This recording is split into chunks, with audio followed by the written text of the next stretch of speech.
นีวิทยุกระจายเสียงแห่งประเทศไทยจังหวัดเชียงใหม่ AM 1476 กิโลเฮิรตซ์สถานีวิทยุภาคภาษาชาติพันธุ์แห่งเดียวในประเทศไทยที่มีความทันสมัยเชื่อถือได้สร้างอัตลักษณ์กลุ่มชาติพันธุ์สู่สากล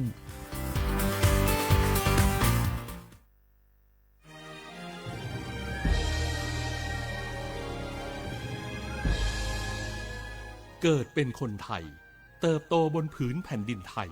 จงภูมิใจในความเป็นไทยชาติไทยเรานั้นนับเป็นชาติที่มีความเป็นมาเก่าแก่ยาวนานเรามีภาษาวัฒนธรรมและมีสิ่งต่างๆที่เป็นเอกลักษณ์ให้เราได้ภาคภูมิใจในความเป็นคนไทยเราควรเห็นคุณค่าและมีความรักชาติหวงแหนแผ่นดินอันเป็นมรดกของบรรพชนร่วมภาคภูมิใจในความเป็นไทยโดยสำนักประชาสัมพันธ์เขต 3 กรมประชาสัมพันธ์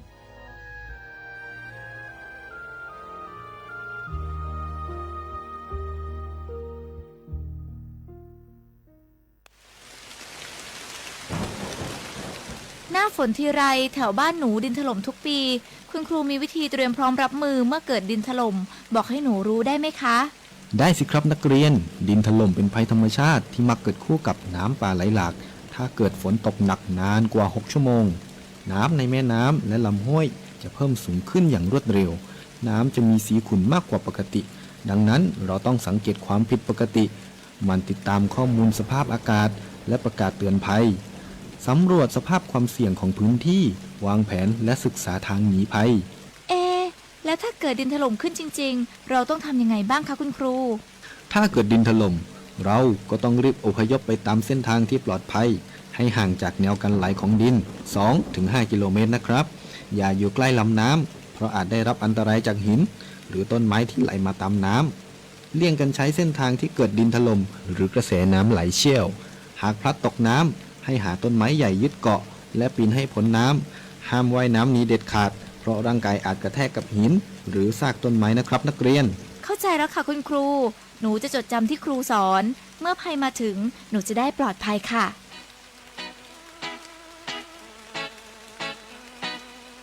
รู้ไว้ก่อนภัยมาถึงด้วยความปรารถนาดีจากสำนักประชาสัมพันธ์เขต 3 กรมประชาสัมพันธ์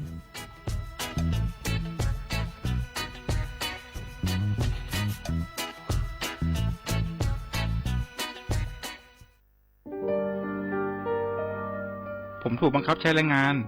ไม่ได้ค่าจ้างมาหลายเดือนแล้วพี่ช่วยผมได้ไหมครับไม่ต้องกังวลนะคะพวกเราศูนย์ดำรงธรรมกำลังไปช่วยแล้วพบเห็นเบาะแสการกระทำผิดค้ามนุษย์แจ้งสายด่วนศูนย์ดำรงธรรม1567ตลอด24ชั่วโมง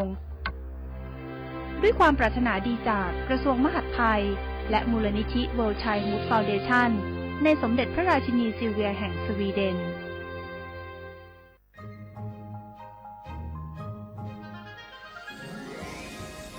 Explore bustling markets adorned with the hues of traditional Lana textiles, each piece weaving stories passed down through generations. The Lana creative economy is a living museum, breathing new life into ancient practices. From Yi Peng or Loi Krathong Festival to Pi Mai Mueang or Songkran Festival, the Lana creative economy thrives in joyous celebrations, honoring the region's unique identity. It's not just commerce, it's a cultural celebration. Support local artists, cherish tradition, and be part of the Lana creative economy, where every creation is a tribute to the rich cultural mosaic of northern Thailand. Join the celebrations, support local artists, embrace tradition, and be part of the Lana creative economy, where the past meet the present and creativity knows no bounds.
ตรงวงก้นเฮาตีรถเพ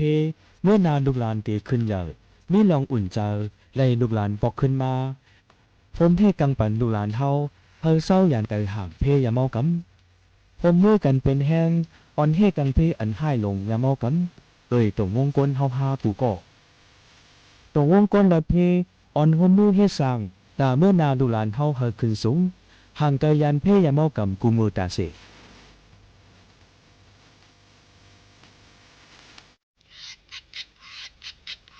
I don't ever slow up, no I don't take shit. Got no problem with that fakeness. If you wanna play tough, I don't ever slow up, no I don't take shit. I got no love for the fakeness. If you wanna play tough and wanna hate this, I wanna show up and make a statement. I don't ever slow up, no I don't take shit. I got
เหมือซุงค่ะเหมือซุงพี่น้องผู้ยินถ่อมเสียงได้ดังเสียงกูก็กูเกิลค่ะชบกันเนื้อตอนการภาษาความได้ดีห้องปล่อยเสียงสวทเก้งใหม่ AM 147กิโลเฮิรตซ์ค่ะพบทบซ้อมกันกูวันพอถึงมาข้าวยาม10 ถึง 11 โมงตอนกลางเนื้อ10 ถึง 11 โมงกลางค่ำ1 วัน 2ข้าวอยู่จอมขาวโมขาวน้นเป็นอุ้ยก็อุ้ยแซ่ปอแม่ปีน้องๆเฮาเขาอยู่จอมกันที่ในค่ะพี่น้องเฮาเขาค่ะเมื่อในถึงมาวันจันทร์ที่23เลินเก่าปีเครด2เฮงปลาย24ปีใต้2เฮง1ปากปลาย18ปีก็จานเฮง3ปากปลาย86คู่ค่ะถึงมาเลิน10ลอง6คำอยู่จอมเขายิ่งโมขาวนนสุภาวันเชื้อสารวินเป็นอุ้ยก็อุ้ยเซปอแม่ปีน้องๆเขาจอมกันสิเมื่อในเนี่ยเมื่อคำว่าฝนตกนำมาผลโหผลตกนั่นนะคะพี่น้องเขานำเต้ๆเฮ็ดให้หลายๆปื้นตีหบทบยาเพน้ำถมน้ำน้ำน้องน้ำขังไว้ในนั่นค่ะพี่น้องเขาเมืองหนังตั้งจอมต้องค่ะในก็จอมต้องนั่นนะคะย้อนปูว่าเต็มมือกลางในหมอก4มองปลายที่กลางในมาร้านนำแม่กลางค่ะเพิ่มตื้อขึ้นมาล้นทมวันน้องตั้ง2เฮือบ้านเฮือนเยตั้ง2ผังตีตั้งปอกที่13บ้านหลวงในนั่นค่ะเยาก็หมู่บ้านแม่กลางบ้านลุมนะคะปอก4บ้านหลวงนะคะพื้นที่ดั้งจอมต้องเสดวนเก้งใหม่ค่ะย่ำพองตะเหลวเซนตั้งกว่าน้ำตกไม่ยะรถเล็กนั่นกว่ามาอ่ำไลในนั่นค่ะพี่น้องเขาอันนี้ก็มาฝากตวนทุกถึงปอแม่ปีน้องเขาจอมต้องน้ำน้ำโทนน้ำน้องน้ำหนาในค่ะเนาะพี่น้องเขาถูกดีเลยไว้ฟังกันจอมค่ะเยาก่อเซนตั้งกาดฝรั่งกะรังหางดงถุงเสี่ยวสันป่าต้องเมื่อไหนในนั่นก็น้ำท่วมตั้งนากัดฝรั่งค่ะเส้นตั้งกว่าดังจอมต้องนั่นขนาดเนาะเฮ็ดให้น้ำท่วมรถเล็กก็กว่ามาหยาบค่ะเนาะอันนี้ก็เป็นข่าวเงาฝากตวนอีกป้าดังเส้นตั้งสีปิงเมืองกัดกอมเต็มเจอในค่ะเนาะแต่ที่มาเหตุการณ์ที่หมู่เขาโน่นเนี่ยเลยค่ายกว่าดังตีมาดังเกียงใหม่แล่นในค่ะในกว่ามาดังลงมาดังสีปิงเมืองในอ่ำไรเส้นตั้งสีปิงเมืองในค่ะเนาะมันนำขังค่ะนำขังนำนั่นขนาดเนาะเฮ็ดได้กว่ามาหยาบคานเจอในนั่นค่ะเพราะรถเล็กๆนั้นรถเครื่องไว้อย่างเจ้าไหนกูจังเครื่องมันหมอท่าเต็มเจ้าไหนก็จังเป็นไรในค่ะยก็ดังกัดกอมค่ะเนาะกัดกอมตลาดกอมในนั่นค่ะในก็เพราะวันผลตกมาเฮาเฮียงในจึงน้ำท่วมน้ำน้องกันเย้าในค่ะเส้นตั้งตะเหลียวก่อนจุ้ยจ้อมเจ้านั้นก็ใครหยาบคันเจอไว้อิดอ่อนนึงในนั่นค่ะพี่น้องเขาย้อนเบิ่นนั่นแหละมือข้าวยาม8 โมงไป50นาทีนั่นตั้งหางดงค่ะเนาะปิกเส้นตั้งโจข้าวตั้งเส้นตั้งหางดงกวาดมาดังกัดฝรั่งในก็แปลว่ามีน้ำท่วมสูงล้นสูงเต้ๆว่าๆในนั่นค่ะพ่อแม่ปีน้องๆเขาค่ะหลายตีหลายตั้งจ้อมกันค่ะเนาะเยาก็เตมีแทงในนั่นค่ะพี่น้องเขาเส้นตั้งเตกว่าตั้งเตเลว่าจังหือค่ะในเตเลว่าเส้นกาดังเกี้ยงใหม่เกี้ยงไห้เนี่ยค่ะพี่น้องเขาเกี้ยงใหม่เกี้ยงไห้แต่เหลียวก็เป็นรองเส้นตั้งหยาบคันเซอค่ะเนาะเส้นตั้งกว่ามาหยาบอิดอ่อนหนึ่งนะคะรถเล็กอ่ำกว่ามาไล่นะคะเนี่ยก็รถก็อ่ำกว่ามาไล่ย้อนปือว่าน้ำโถมน้ำน้องเส้นตั้งขาดค่ะเนาะพี่น้องเขาค่ะมีตีไหลหลาในเตเป็นเส้นตั้งนะคะหน้าโบสถ์ปางงิ้วนะคะน้ำท่วมสูงตั้งเวียงป่าเป่าเก้งไฮค่ะเนาะก็เปิ้นนั่นแหละเพราะว่าพี่น้องเขาได้ลูกเก้งใหม่กว่าเก้งไฮในนั่นซึ้งในนั่นค่ะเดเลยเข้าถนนเลียงนาวัดป่างิ้วออกเส้นตั้งโรงเรียนนุชนาถในค่ะเดเลยกว่าต่างเส้นนั่นค่ะเนาะกว่าเส้นตั้งนั่นอ่ำไรค่ะพี่น้องเขา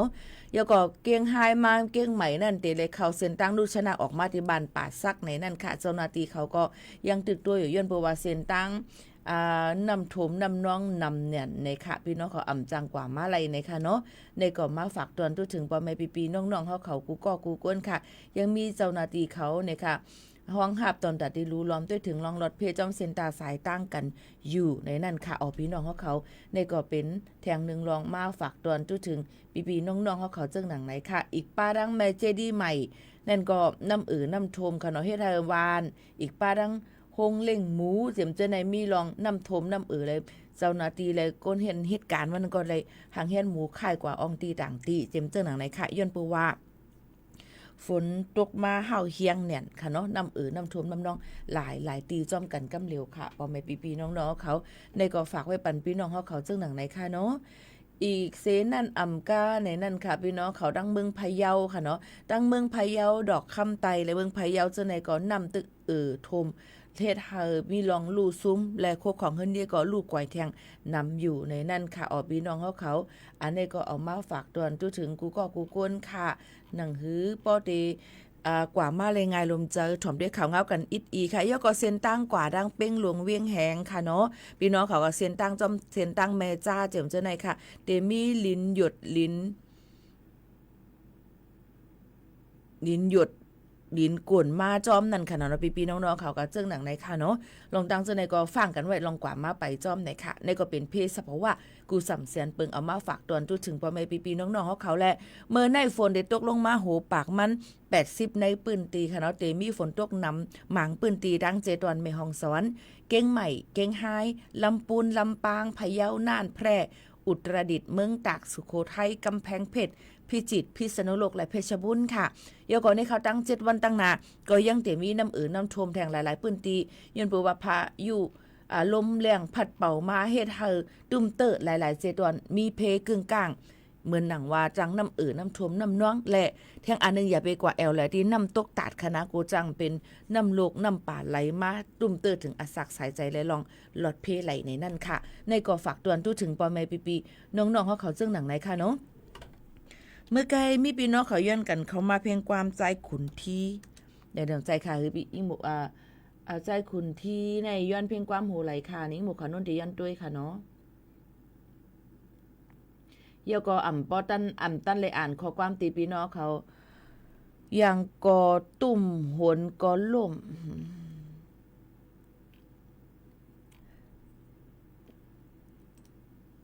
ค่ะสืบถอมเตี้ยพึ่งความหูในจ้อมกันค่ะเนาะเยาก็ต้องตักกันเข้ามาหลายตีหลายตั้งมาเดด้วยตั้ง Facebook ค่ะนะมาเดถอมตั้ง TikTok ด้วยดัง TikTok นั่นไหนก็มือเปิดวันเพียงความก็เตและอุบจ้อมกันเปี่ยวมูลตนเสรินั่นค่ะนะเพราะด้วยดัง Facebook ได้ก็พอเปิดเพียงความในเสียงยิ่งโมคาโนนเต็มได้ยินก็เพราะว่ามันเคิงมันเดมเหมือนกันนะคะเตเลยใจคุมเคิงเทคนิคมันดีในเพราะว่าเตเลยหันซบตวงหลายๆค่ะมันก็ว่าพี่โมคาโนนเสียงออกลาเนี่ยมันออกค่ะนะมันได้ออกเพลงเสียงเพียงความก็ในนั่นค่ะนะเพราะนั้นก็มาด้วยหลายแทงหลายตีหลายตั้งเหมือนกันด้วยตั้งหลายก็เหมือนกันนั่นขนาดเนาะสืบถอมเพียงความซ้ำกันก่อนค่ะพี่น้องเขาค่ะยางกอตุ้มโหนกอล่มอันว่านั่นค่ะพี่น้องเขาค่ะ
giờ trái yêu sao nó nuôi sai kỷ niệm anh hết cả bênคือวนสั่งยาวน้อยคอยที่ซ้ำคือแก็บตาเป็นก็พุ่นพอดมีน้ำคือวงหอมน้องอยู่เปิ้นเดียวว่าใจจึงมัดวนยาวเศร้าน้องหักหอดเลยตีว่ายันมาหักเสียซ้ำขึ้นตีเศร้าหังตีก็เลี้ยวเลิกเจอตีซ้ำมือเมเจอมาบอกมาก็คือเหมือนเจือนวนเจอน้ำวนเสียตั้งหักในมันไฟในเดียวว่าเป็นสั่งถึงทำยานกลางไหลเป็นกรอบเจอบ่เอลูก็ทุกมายันคือลูกดินยาแต่ว่าเห็นว่ากำเป็นสำในตัวสิซื้อกันหมดน้ำเฮายังส่งมา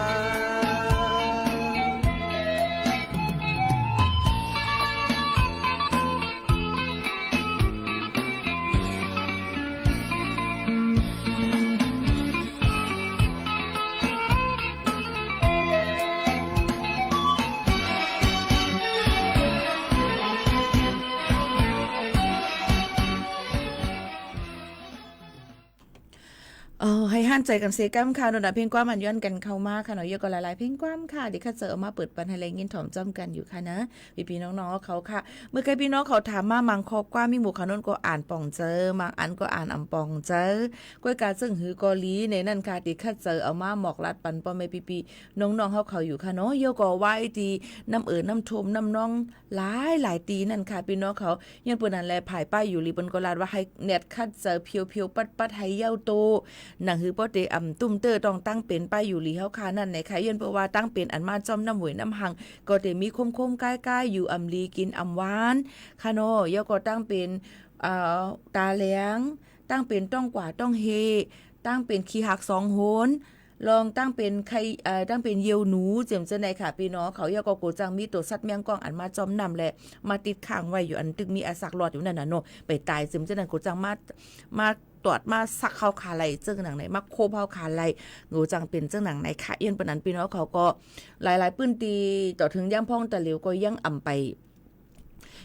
ปจางเพียวเข้าอยู่ในเฮือนเตๆบ่ว่าจันไตนั่นค่ะเนาะก็เจออันมีเฮือน2จัน3จันนั่นบางทีก็เปิ้นก็มีเอ็นแห้งและมีเอ็นแห้งเงินเอ็นแห้งก้นเปิ้นก็กว่าจางก้นมาจอยเพียวๆปัดๆก็บางเฮือนก็จำเตยบางเฮือนก็เย้าโตเย้าเจ็มเจ้าในค่ะลองดังเจอในค่ะเนาะยก็คู่ของอันที่เปิ้นเอากว่าแจกจ่ายปันพ่อแม่พี่น้องเขานั่นเนี่ยหันในสื่อโซเชียลมีเดียค่ะเนาะว่า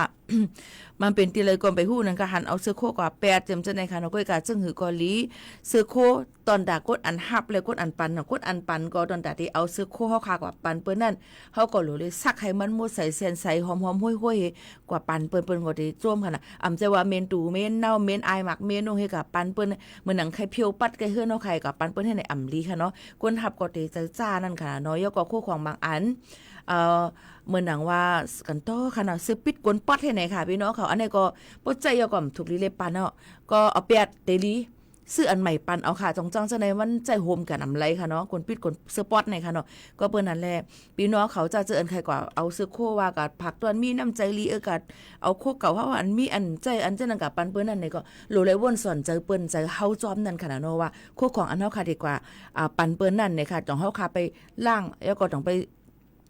สักให้มันหมดใส่เสียนใส่หอมๆห้วยๆเย้าหื้อในบางอันก็อำถูกลีปันก็เอาแปดกว่าอย่ายุกยักค่ะพี่น้องเขาลองตั้งเสื้อไหนค่ะเนาะพี่น้องเขาถูกลีเลยป่องใจค่ะเนาะว่าเป็นเฮาไหลหับก่อมลีป้อเปิ้นหับในนั้นก็มันก็ได้อำลีนั่นค่ะนะในพี่น้องเขาค่ะลองตั้งเสื้อไหนก็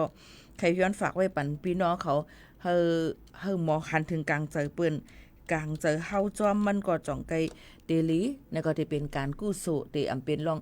ทุกหยาบคานเจอตอนตาเพิงมันนั่นในค่ะพี่น้องเขาค่ะเที่ยงอันนึงนั่นในก็เหมือนหนังตั้งอองตีหลายๆปื้นตีตั้งเมสายเก้งให้หมางเฮือนบางตีอันอยู่จำนำแม่สายอันอยู่จำนำเจนั้นเปิ้นนำไปเพียวๆปัดๆเยาหมดตูย้อนเปิ้นว่าเอ็นเฮียงอ่ำมีนั่นกันเลยกะจ้างเปิ้นมากก็กะเฮียงก่อนนำมัน400 2-300ต่อถึง700วัตต์ในนั่นค่ะบางทีก็เปิ้นก็เปิ้งมุงม่วงให้เจ้าหน้าที่เปิ้นเอารถการถแมคโครรถอย่างกับขุดกับจอยอยู่ก็จะได้ใช้ข้าวยามมิดอ่อนนึงแต่ได้เข้าถึงหลาย ปื้นตีเจิงหนังนั้นค่ะพี่น้องเขาในก่อมาฝากตอนจุถึงพี่น้องเขาเจิงหนังไหนค่ะเนาะ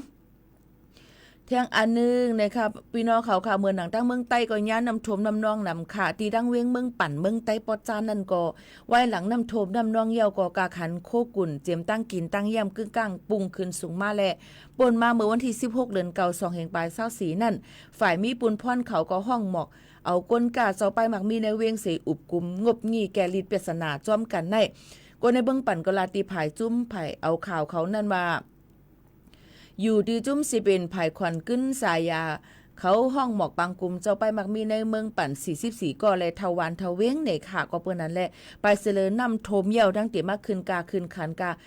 นำตั้งกินน้ำหมีน้ำมันกันแทงเทก็มันก็หยาบคันใจต้นดาค่ะหวานก้นเมืองเต้ๆในนั่นค่ะก็เปิ้นในเพราะว่าขายเลือกาขันอันมักมันไว้นั่นในจึงเต็มไม่เอาตั้งพิษจอมหนังปักเปิงตามตกคอก6เหลือนตามเงิน700,000ไว้เป็นเงินลงปองจึงนะคะปักเปิงในไรตั้มว่างตากูฝ่ายกูปาเตเลยอยู่รอดจ้อมกันกว่าในอยู่ค่ะเมื่อหลายปนมานั้นก็ย้อนเปิ้นลมเลี้ยงลงยากี่ทบปัดมาหลายเมืองใต้เมืองไทยเมืองมานหลายปื้นตียาน้ำท่วมลิ้นกลร้อยกลลองกว่ามามีลองอย่าผึดก้าต่างกุ่นเขาก็เลยกึดคำจ้อมตาจ้อมตั้งหนำตั้งหลายค่ะพี่น้องเขาลองตั้งเจอในก็หยาบกับกินขันเจอเต้ๆในค่ะเนาะเลยลองตั้งน้ำชมน้ำนองในกล้วยในค่ะเหมือนหนังตั้งเมษายเก้งไฮ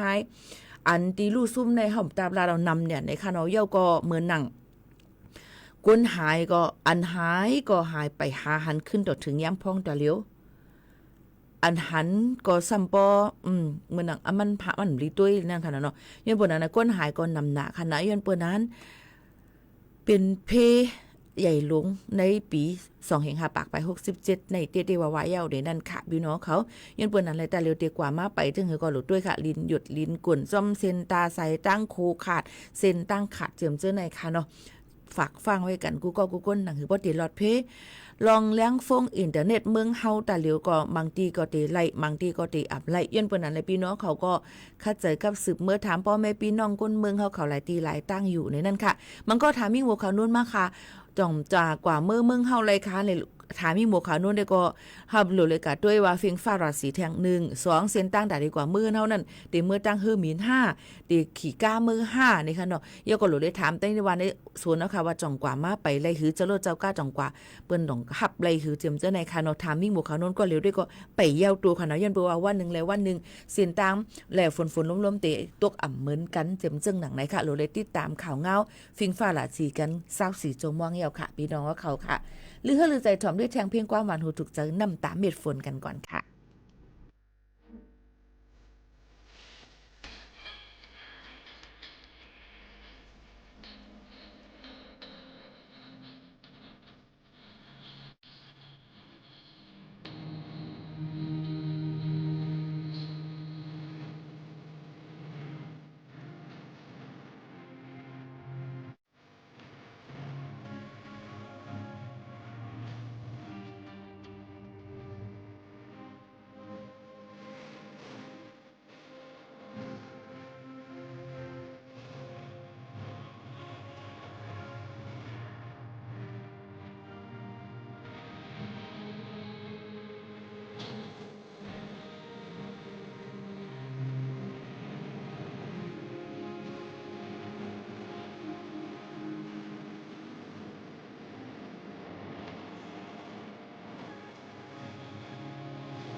อ๋อค่ะพี่น้องเขาเลยถ่อมเสียงและเงาหางเสียงย้ำพองแต่เลยเป็นที่ห้องปล่อยเสียงสวทเก้งใหม่ AM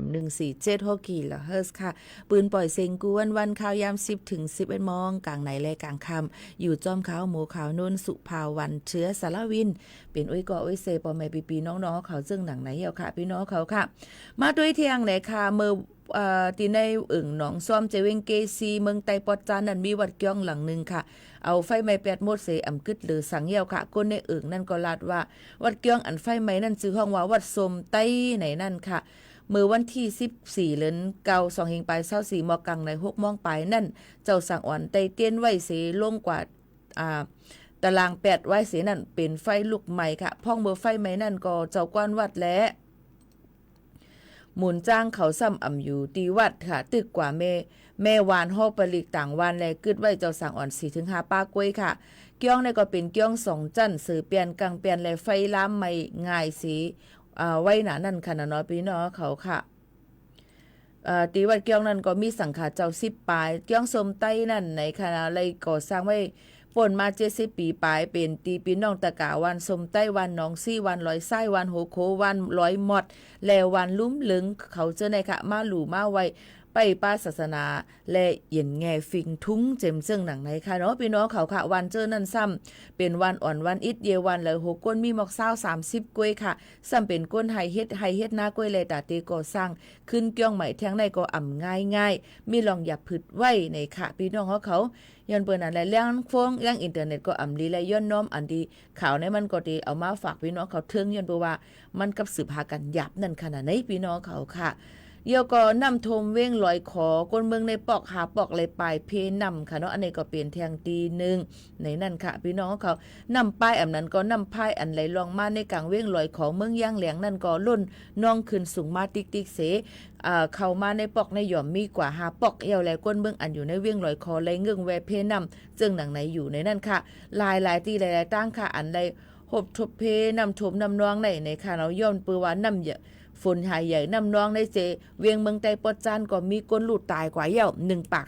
40มีก้นหายหลายกว่าปากปลายค่ะย้อนเบิ่นนั่นแลลองไล่ลู่ซุ่มอันมีไว้ใน2เจตอนก็ได้มีต้นตี้ลอยแหลมสีเจเว้งปังลงลอยแหลมเมืองปอนหมอกใหม่ฉะนั้นก็มันก็ได้มีมุกจุ้มก้นหนุ่มเขาเนี่ยค่ะก็เลยอ่อนกันกว่าจอยแถมเดียวก็เลยก็มีจุ้มปะละหิตาหลายๆตีค่ะหรือเสนั่นจ้อมนังอันเปิ้นออกข่าวไว้นั่นในค่ะว่านอันย่อม1 ปาก50วันก้นตึกหาหลายไว้หมอกปากปลายมีก็รูตาย1 ปาก40ก็ในโคไก่แลเส้นตั้งอันลำลองตาต่อส่งกว่ามานั่นลูกไกว13 เซนเฮิรนเยลูกไกว1 เฮงปลาย81หลังหมักเขาเตาน้ำตึกไฮล็อกหน้าเจอญาน้ำถมนั่นได้ลู่เหลวกว่าโหปักมันย่อม 90% ไหนค่ะก้นเมืองอันไรทั่วเพศสภาวะน้ำท่วมป้าเจมก้นปลายเพปังตึกตั้งหมดตั้งเสียงมีหมอกแสนปลายย่ำเหลียวหิบเนี่ยลูกเขานำตั้งกินเคืองใจส่วนตัวโคเลี้ยงผ้าห่มโคนอนผ้ากังยาเจมเจอในค่ะไปเสนอนำท่วมในปืนตีนั่นก็โหปัก70ในแรงฟงก่อแรงอินเทอร์เน็ตเจอในก็ตึกขาดไว้อยู่กับสืบหากันไรค่ะพี่น้องเขาก็เปิ้นนั่นแหละลองเจอในก็คัดใจออกมาฝากตวนทั่วถึงพี่น้องเขากูก้นค่ะลองไล่ลู่ซุ่มเกี่ยวกับไปลองลมเลี่ยงหลงยากิโทปัดมาและเจเว้ง59เว้งอันมีเนเนปิโดเติ้งป่าเกอเติ้งมะกุ้ยเติ้งตาเลอเติ้งเหี่ยวตีเมืองย่างเหลียงเมืองย่างผึกเมืองม้อนและเมืองไตและทบเพนำทมลิ้นกวนน้ำน้องน้ำก้นเมืองอันไรลู่ตายมี3 ปาก 3ก็หายหลายไว้80ปลายมุกจุ้งเมืองลุมไฟเขาขัดลาไม่ได้ก็ก้นทบเพเมืองห่มตุ่มในปอกในตีมีหมอก630,000ปลาย1 เฮงก็ในนั่นค่ะเจอในก็เป็นข่าวเงาเอามาฝากตวนจุถึงปอแม่ปีน้องๆเขาค่ะเมื่อไกลพี่น้องเขาถามมาว่าลมเลี่ยงหลงเดี๋ยวก็ผลติดตกถึงวันที่เราติดตกถึงวันที่25ย่อมในนั่นค่ะแล้วก็เปิ้นอะไรยังติพัดเป่ามาหลายๆปื้นติเจจางเฮ็ดได้น้ำท่วมน้ำน้องกันแทงอยู่พี่น้องเขาก็ถูกลีได้ไว้ฟังกันจ้อมในค่ะในก็มาฝากตวนจุถึงพี่น้องเขาเลยยินถ่อมจ้อมกันค่ะนะถ่อมได้เพียงความอันย่อนกันเข้ามาค่ะนอยานเฮิรนมาหึงค่ะใจทุนลาค่ะ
วันตีมือหดเหี่ยวเฮือน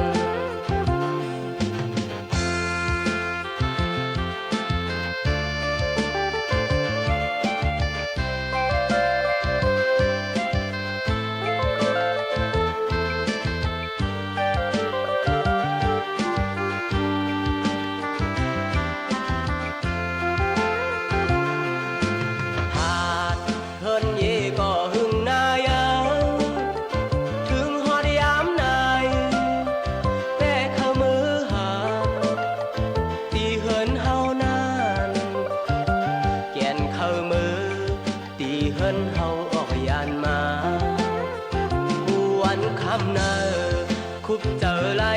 เมื่อปอเลตังแม่เฮาเขามีอยู่ดังหลังเขาดีไม่เจอจอมลูกใจอยู่ทางเตขี้เจอจอมลูกใจเจอถึงมืออยู่กูคำคืนยามพ้องนอนก่อนปอไว้จับฝันกูขึ้นข้ามยาวหล่อมมุงมองวันตีมือหดเหี่ยวเฮือนหล่อมมุงมองวันตีมือหดเหี่ยวเฮือนหล่อมมุงมองวันตีมือหดเหี่ยวเฮือนหล่อมมุงมองวันตีมือหดเหี่ยวเฮือนพี่น้องเขาเลยถ่อมเพลงความกากค่ะเนาะอะไรยินถ่อมจ้อมกันมันก็ถามมาเฮ็ดอีหังอยู่ข้าก็ติดต่อว่าฮือลีค่ะเนี่ยข้าอยู่ที่ห้องปล่อยเสียงเก้งใหม่ AM 1476กิโลเฮิรตซ์ปืนปล่อยเสียงกูวันข้าวยาม10 โมงถึง 11 โมงกลางในและกลางค่ำเพลงความอ่ำย้อนเดียวค่ะนะยันบอกว่าข้าวยามหมดเย้าคิวความเต็มเย้าเนี่ยค่ะตอนตัดที่เปิดปันความนั้นเต็มเย้าในนั่นค่ะข้าวยามก็จำหมดเย้าเหตุการณ์อยู่ที่ใน15 ปีปลายเนี่ยค่ะพี่น้องเขาถามมาปีหมู่เขานั้นอ่ำเหตุการณ์ห้องปล่อยเสียงเย้าค่ะอันในเย้าค่ะเป็นห้องปล่อยเสียงวิทยุปืนปล่อยเสียงกว่าตั้งออมล้มเรดิโอวิทยุหรือว่า3 มิลให้ไหนกันเนาะบอกมานะว่าปีหม่มเหตุการณ์วิทยุฮะการเรดิโอความอังกฤษเนาะวิทยุในเป็นความไทยห้องปล่อยเสียงออมล้มห้องปล่อยเสียงในเป็นที่ห้องปล่อยเสียงออมล้มเรดิโอเป็นที่ห้องปล่อยเสียงที่ในยันปนันเดลลัดกว่าหลายภาษาเดลป่องเจอกันดีเลี้ยงงามๆในเต็มได้ถามแทงว่าปีโมคานนเฮ็ดอีหังปีโมคานนเฮ็ดอีหังดิติ๊กในค่ะเนาะเยอะก็เฮ็ดอย่างไรมาออกตั้งออนไลน์หรอออนไลน์เหมือนกันออนไลน์ก็ออกออมล้มก็ออกในรถในกาปอมี FM AM ก็ออก1476เข้ากับเปิดด้วยค่ะย้อนเปิดนั้นปืนปล่อยเสียงพร้อมกันกว่า 3-4 ตั้งจ้อมกันเนี่ยค่ะเอามาได้ทอมตั้งเรดิโอออมล้มเอามาได้ทอมตั้งออนไลน์ตั้งอินเทอร์เน็ตอำว่าได้ทอมตั้งแอปพลิเคชันจำจะไหนไล่หมดนะคะยังพองแต่เร็วก็เหตุการณ์ที่ไหนหนังหือป้อเดเมควักปันให้ป้อเลยเข้าถึงพี่น้องเขากูปานกูแซนกำพองมือปานกูปอกเป็นเรดิโอนั่นเด้ว่าป้อเมเท่าป้อเท่าอยู่ตั้งเฮือนในถ่อมก้อยค่ะค่าก็ถ่อมจ้ำป้อเท่าเมเท่ามือค่าก็เล็กขี้มุกย่อยนั่นเองเนี่ยมาเมืองไทยเด่มได้ถ่อมมาอย่าว่าค่ะมาเมืองไทยก็ตื่นได้ถ่อมหันป้าพูดจัดรายการมันจอมในนั้นค่ะพี่น้องเขาเนี่ยค่ะนี่ก็มาฝากตัวในการตรงหนึ่งนาการเฮาค่ะก็เปิ้นนั้นแลพี่น้องเขาก็อย่าลืมกว่ารายงานตัวก็10 วัน1ปอกวัดไว้พี่น้องเขาโหลดถ่ายโหลดเฮ็ดนั่นก็คัดเจอให้มันเต็มโทษปอกก็รายงานตัวก็10 วัน1ปอกตีเลยบี้ไว้รับรองถิ่นตีอยู่ว่าอยู่เศร้าไว้ตีแล้วเจมเจอหนังไหนค่ะลองตั้งซะไหนก็มาลัดใครว่ากูวันเหย่าเนี่ยค่ะมาฝากตัวถึงพ่อแม่พี่ๆน้องๆเขาค่ะเนาะยินจมขอบใจค่ะขอความอันพี่น้องเขาถามมาอันอำปองเจอเจมจันก็ซ้ำมีอยู่ก็กะค่ะก็ต้องขึ้นมาตอบปันเที่ยงพี่น้องเขาก็ขึ้นมาหมอกลัดถึงกันเที่ยงก้ำนึงในค่ะเนาะพี่น้องเขาค่ะขอบใจถึงกูก็ค่ะเนาะดีเอาเขาย่ามีกาขันมาถ่อมจอมกันในตอนการเฮาค่ะที่ในค่ะเตย้อนผัดยานพ่อแม่พี่ๆน้องๆเขาเมื่อกว่าก่อนเนี่ยค่ะนะจ่องขึ้นมาพบมาทบจอมพ่อแม่พี่ๆน้องๆเขาแทงในตอนการที่ในย้อนฝากขอความถึงพ่อแม่พี่น้องตั้งแสนวีให้อยู่ลีกันกูก็เสกำคาโดนัทในค่ะใจค่ะค่ะในก็มาฝากตอนกูก็กูก้นค่ะเนาะพี่น้องเขารับถ่อมจำกันเจ้าหนังไหนค่ะเมื่อในผัดยันพี่น้องเขาเมื่อก่อนค่ะไม่สูงค่ะ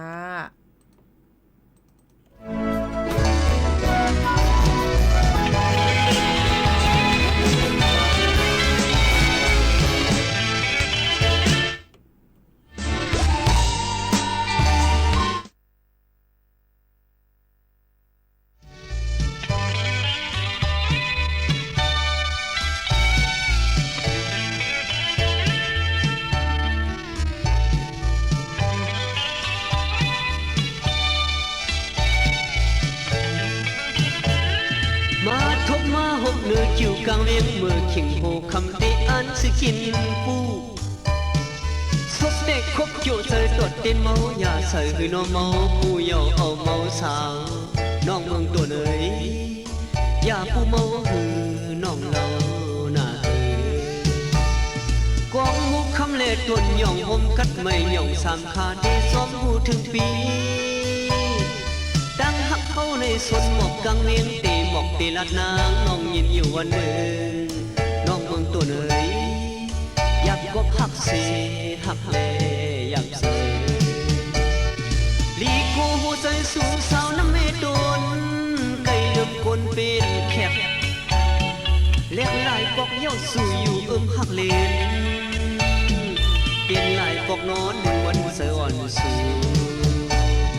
อ่านเมื่อขึ้นสำโคไก่คำสู่เมืองปั่นคอยเลยใส่อึกนึกเป็นกำอ่านซื้อเศร้าสัมปันแคบจูเก็บดีอยู่เลยมีเหมือนเย่เหมือนเสือเปินน้องเมืองตัวเนยอยู่ก็นักเสือมือก็อยากเสือ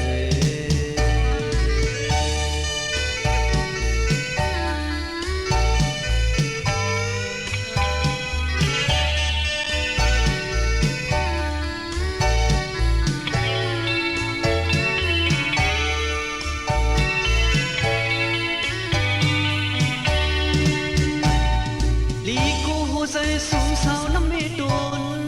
ไกลเลื่อมคนเป็นแคบเล็บลายปอกเย้าสู่อยู่หักเลนเตียนลายปอกนอนหนึ่งวันสะอ่อนสู่อ่านเมื่อขึ้นสำโคกายข้ามสู่เมืองปั่นคอยเลยใส่ตึกนึกเป็นกำอ่านเสื้อเศร้าสัมปันแคบจูเก็บดีอยู่ละมีเงินยี่เหมือนเสื้อเปิดน้องเมืองตัวเนยก็นับเสือมือก็อยากเสือ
ลักใหม่ผสานพลังกลูตาเอสเซเราวิตามิน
กลางฝนตกต่อเนื่องในพื้นที่และการสื่อสารในพื้นที่ถูกตัดขาดอีกสักครู่กลับมาติดตามรายละเอียดค่ะ